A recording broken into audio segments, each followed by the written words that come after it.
Well, I think the casuals got woken up to it in the Dustin Poirier-Conor McGregor fight. Yeah. In that fight where you just see how he's just so compromised. And even fights where you don't think that the guy's compromised, like Adesanya and Pereira. Israel said after the fight, he's like, "You fucked my leg up. My leg was you useless." watch it in the replay. Yep. I didn't notice it even because I was upstairs watching it.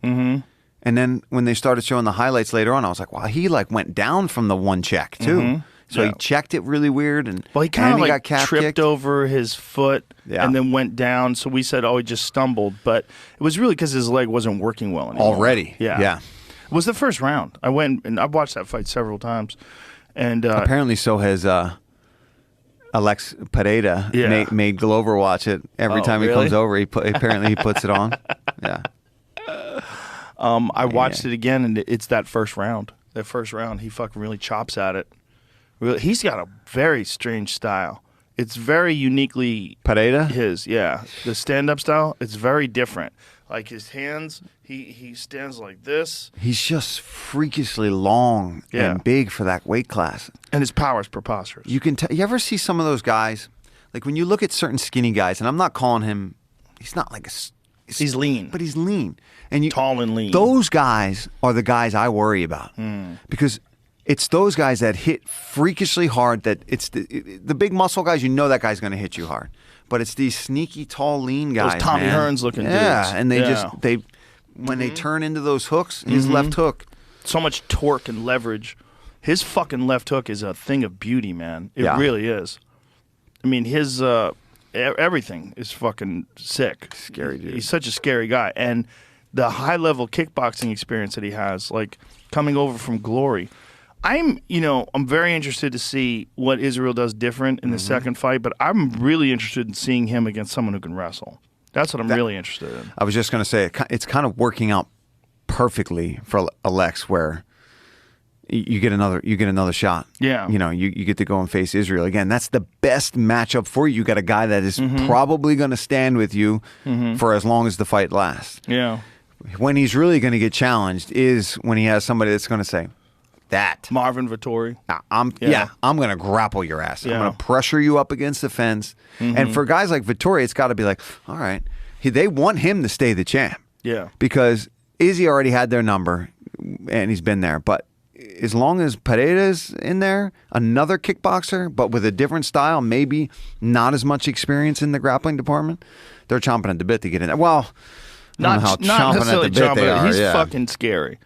Robert Whitaker. Whitaker's very well-rounded. He's an interesting matchup for him. There's very good matchups in that 185-pound division, but in my opinion, what's interesting is he's a specialist. He's like a pure specialist. Yeah. I mean, he can grapple a little bit, but that's not what he wants to do. He wants to knock your fucking head into the bleachers. Yeah, and you know it going in. You know that's what he wants to do to you. He just try to. I mean, Izzy was winning that fight, and he still got him out of there. Yep. Well, I couldn't believe it. I remember even saying to the people when we were watching it up in the ESPN desk, we're like, man, could you imagine if he pulls it off here in the end? And he fucking did it. Yeah, he did it. Izzy was probably ahead how many rounds do you think he was ahead going into that fifth round? That was the fifth. And I think even that round was that who? I don't remember now. Well, Izzy definitely won the first and almost knocked him out. I think he had probably 2 or 3 rounds. Yeah, it's hard to say. I'd have to go back and try to score it. Which I'm terrible at, man. People are always like, what did you think? I'm like, I'm calling the fight. Yeah, you can't call and score at the same time. They don't get it. When you're scoring a fight, you should shut your mouth. Okay, here we go. So Izzy had 3 rounds on Eric Colin's card. On Sal Diamata's card, he had 3 rounds. And he also had 3 rounds on Mike Bell's. Yeah, so he had all the same, too. All he had to do was move around. Yep. All he had to do was not get caught. Not get caught, and he wins that fight. Wow. I'm very interested in the rematch. Because you got to think, Izzy almost had him out in the first round, man. He almost had him out. If he can avoid getting that leg compromised like he did in the first round of that fight, and so he's got his movement, and he also had some great moments grappling, which surprised a lot of people. Yeah. When he had Pereira's back. And if there's a time that you're going to pull out some grappling, it's in that matchup. It's with that dude. And he's been at it longer than Pereira. So it's like that's the time to show. And he did. Yeah. Both guys did. Both guys, I think, scored takedowns at one point or another in that fight. I remember being like, "Oh, now they're wrestlers in here." You get two guys that know they can knock the crap out of each other, and suddenly everybody knows how to do a little bit of wrestling. Well, just the mixing it up, just keeping someone guessing, overload their brain. 25 minutes of avoiding that left hook. Whew. Scary proposition. It's everything, man. Everything he hits you with is hard. And that's what I'm talking about. Those lean guys like that. You know those shins hurt. Mm-hmm. You know if he lands an elbow on you. Same as Izzy. Mm-hmm. They're similar build, but Alex has more muscle on him. He's quite a bit bigger.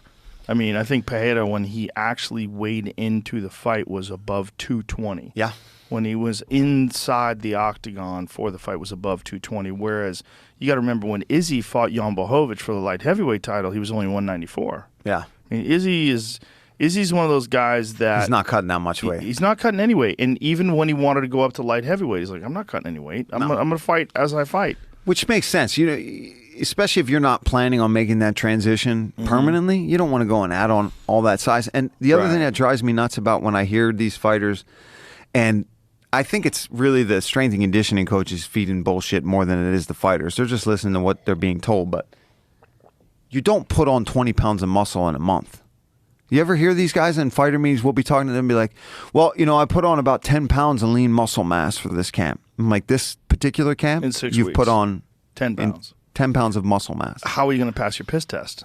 Yeah. What do you?